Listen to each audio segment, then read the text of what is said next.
It's the 10th inning of the 1933 World Series. The crowd in Washington is holding its breath. A 24-year-old from Louisiana, barely 5 feet 9, swings. The ball climbs high, higher. The center fielder leaps, gloves stretched, and for a heartbeat, the world stops. Then, silence shatters into chaos. The ball lands just beyond his reach. The New York Giants are champions, and the name Mel Ott becomes legend. But who was this quiet kid who never looked like a slugger? How did a man too small for power, too polite for the headlines, become the first national leaguer to hit 500 home runs? And how did the phrase, "nice guys finish last," come to define his fall from grace? Stay with us, because Mel Ott's story isn't just about baseball. It's about kindness versus competition, genius versus perception, and the timeless price of staying true to yourself. What would you do if at 17, one of baseball's most legendary managers looked you in the eye and said, "No one is allowed to change your swing"? That's exactly what happened to Mel Ott. Born in the small town of Gretna, Louisiana in 1909, he was just a wiry kid whose hands were too small for a man's glove. His father, a sawmill worker, taught him how to hit using a broomstick and bottle caps. By day, he stacked lumber. By night, he swung at shadows under dim streetlights. In 1926, a local scout saw something unusual in that violent little swing, something raw but pure. He sent word to New York, and soon the most feared mind in baseball, John McGraw, wanted to see the boy for himself. When Ott stepped off the train at Penn Station, wearing his best church clothes and carrying one small suitcase, he looked more like a choir boy than a slugger. McGraw took one look, watched a few swings, and made one of the boldest decisions in baseball history. Mel Ott would skip the minor leagues entirely.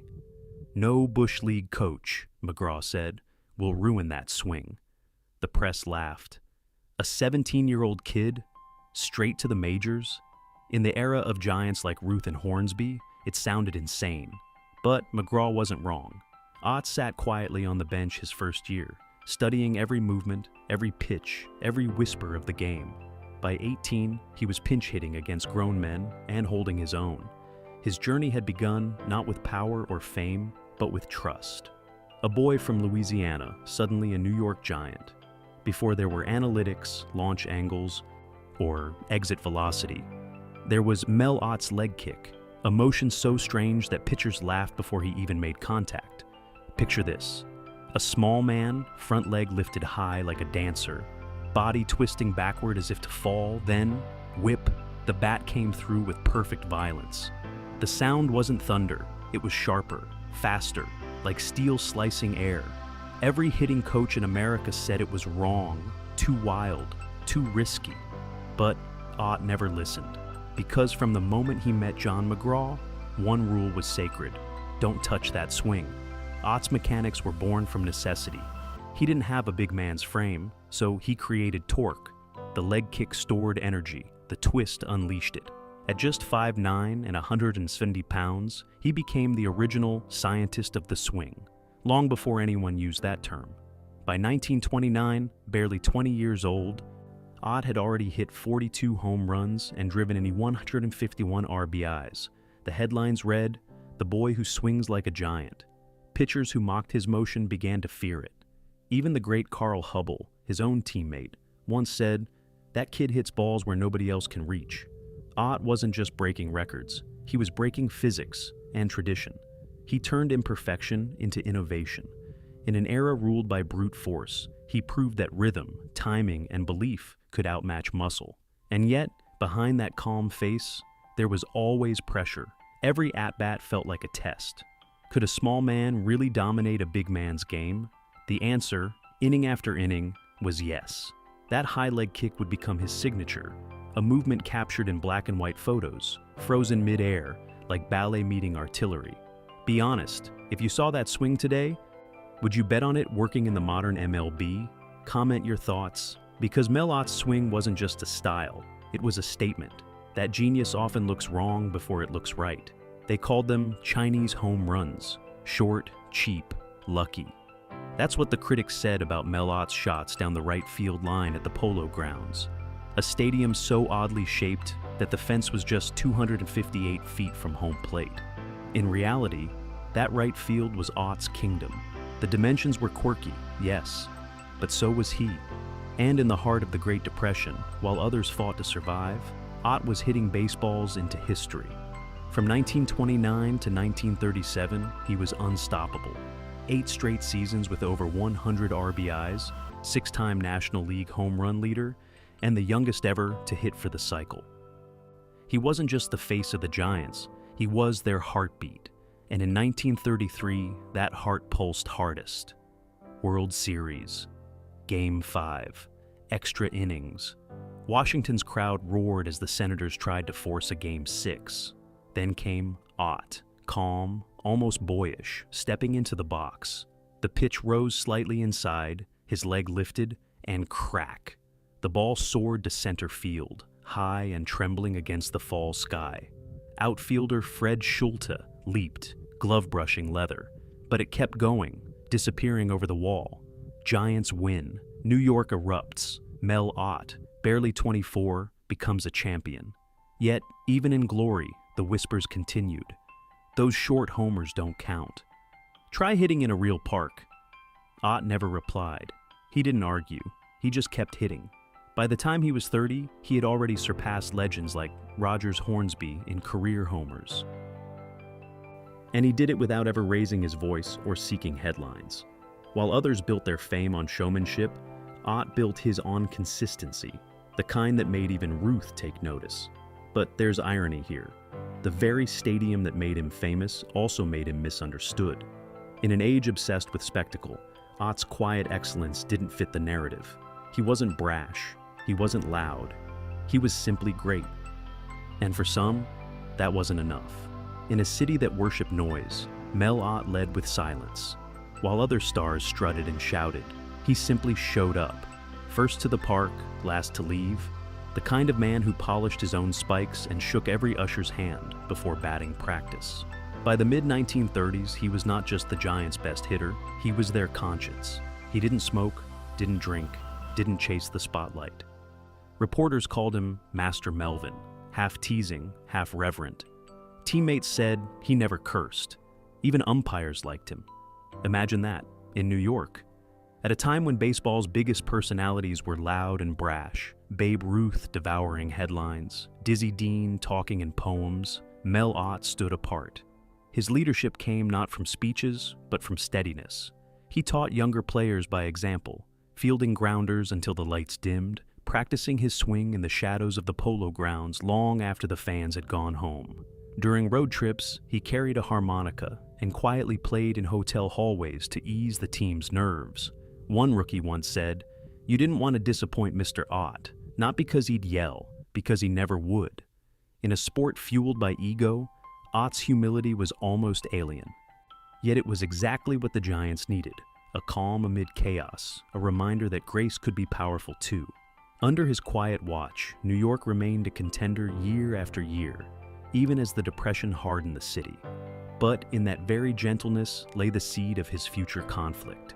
Baseball, like the city itself, was changing, faster, louder, more ruthless.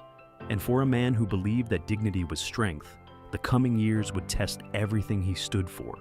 When the world went to war, baseball tried to hold its breath. By 1942, rosters were thinning. Players traded bats for rifles, stadium cheers for the sound of marching boots. And in that moment of uncertainty, Mel Ott stepped forward, not as a slugger, but as a leader. At 33, he was named player manager of the New York Giants. Few men have ever balanced both roles well. Even fewer have done it with the weight of a war pressing down on every inning. Ott did both, hitting, managing, encouraging young men who were only weeks away from enlistment. The Giants struggled. The country did too. Attendance dropped, travel was restricted, and every game carried the heaviness of headlines from overseas. Yet, through it all, Mel Ott remained the constant figure of calm. His players called him Cap. He never yelled, never panicked. He carried hope like a lantern through a dark dugout. And still, remarkably, he could hit. In 1942, his first season as manager, he led the National League in home runs with 30. By 1945, while America celebrated victory, Ott reached his own historic milestone, the first National League player ever to hit 500 home runs. He didn't shout, didn't raise his arms. He simply trotted the bases, tipped his cap, and smiled. That was Mel Ott, the man who conquered the record books without ever needing applause. But behind that smile, exhaustion grew. His body ached, the team faltered, and New York began to crave something louder, flashier, someone who fit the city's changing rhythm. Ott's quiet brand of leadership felt almost out of time, like a hymn in a world turning to jazz. He had carried the Giants through war, through fear, through years when hope itself felt rationed. And yet, as peace returned, so did the whispers. Was Ott too soft, too polite, too patient for a new era of baseball? The game he'd kept alive was evolving beyond him. If you were in Ott's shoes, managing, aging, and still chasing greatness, would you have kept playing or stepped aside? Drop your thoughts below, because the next chapter would show how quickly loyalty can turn to loneliness. It was supposed to be a new beginning, but for Mel Ott, 1946 became the start of the end. On opening day, he hit his 511th home run, sealing his record as the greatest power hitter the National League had ever seen. The next day, fate struck. Chasing a fly ball in right field, Ott's knee twisted awkwardly in the grass. The crowd gasped, not because it looked catastrophic, but because they sensed it. The quiet legend had just fallen. He never fully recovered. As the Giants stumbled through the late 1940s, New York grew restless. The city was changing, louder, faster, more ruthless, and patience was running out. In the other dugout, managing the crosstown Dodgers, was a man who represented everything Ott wasn't. Leo Durocher, fiery, aggressive, theatrical. Where Ott was grace, Durocher was chaos. Where Ott believed in patience, Durocher believed in intimidation. Their rivalry wasn't just about teams, it was about philosophy. Reporters fanned the flames, painting Ott as too gentle for the city's new tempo. The breaking point came in 1946 when Durocher, frustrated after a loss, snapped at the press, "Nice guys finish last." The words weren't exactly aimed at Ott, but they might as well have been. The phrase stuck to him like a shadow. To the tabloids, it was gospel. To Ott, it was heartbreak. He kept managing until 1948, watching his beloved Giants slip further each year. Then came the final insult. Ownership fired him and replaced him with Durocher himself. The polite captain was out. The loud showman was in. New York applauded the move, but the baseball gods must have winced. Ott accepted it with grace. No public anger, no bitterness, just a handshake and a simple goodbye to the park he'd called home for 22 seasons. In that quiet exit, Mel Ott embodied everything Durocher's quote denied: kindness, integrity, endurance. Maybe nice guys do finish last on the scoreboard, but in the long game of legacy, Ott was building something far greater. What do you think?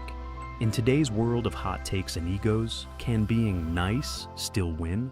Share your thoughts, because this question, born in 1946, still echoes in every sport, every office, every dreamer's heart.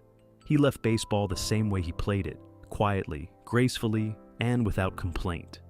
After 22 seasons in a single uniform, Mel Ott walked away from the Giants in 1948. He still loved the game too much to disappear completely.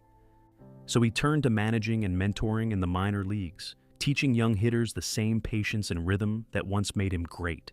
But time, as always, moved faster than kindness.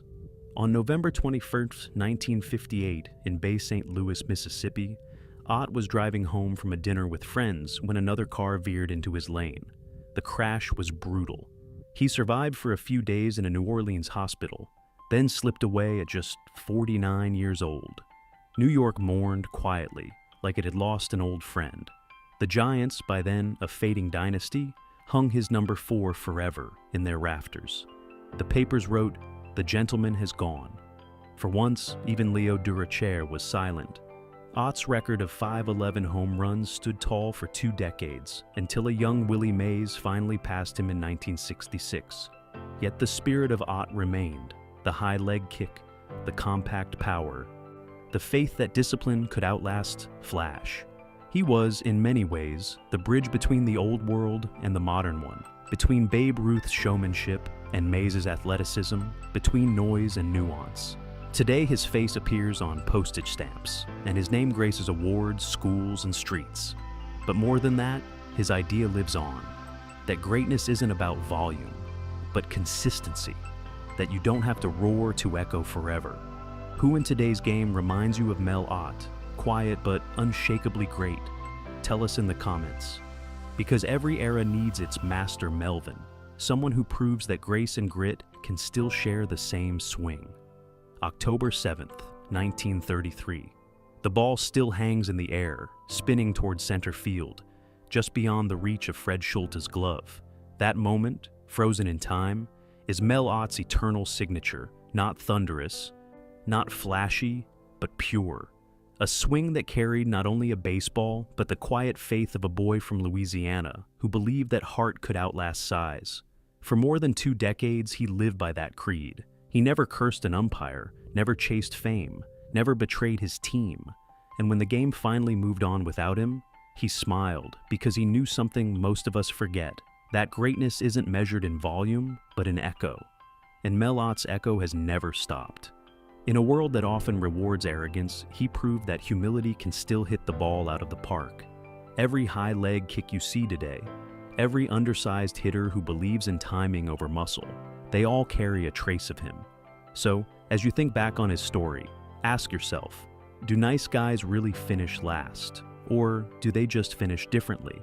If Mel Ott's journey moved you, share this video with someone who loves the soul of the game. Leave a comment with your favorite forgotten legend, and subscribe to Spirit of Baseball for more stories that remind us. The swing fades, but the spirit, that lives forever.